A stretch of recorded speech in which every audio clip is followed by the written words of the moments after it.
بسم اللہ الرحمن الرحیم۔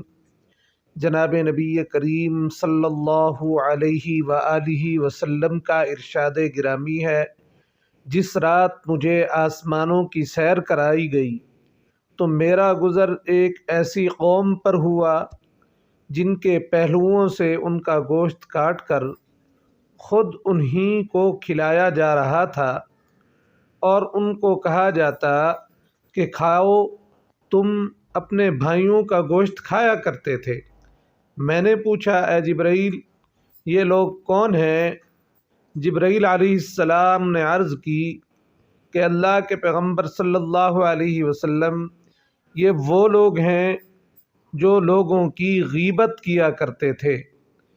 غیبت کا گناہ بہت بڑا گناہ ہے اور اس کی یہ سزا رسول اللہ صلی اللہ علیہ وسلم نے ارشاد فرمائی ہے۔ اور غیبت کسے کہتے ہیں کہ کسی مسلمان کی وہ برائی جو اس کے اندر موجود ہو، اس کو اس کی پیٹھ کے پیچھے بیان کرنا، جیسا کہ رسول اللہ صلی اللہ علیہ وسلم نے فرمایا، اگر اس کے اندر وہ برائی موجود ہو تو پھر غیبت ہے، اگر موجود نہ ہو تو پھر تو بہتان ہے، جس کا گناہ اس سے بھی بہت زیادہ بڑھ کر ہے۔ اللہ رب العزت ہمیں بچنے کی توفیق عطا فرمائے۔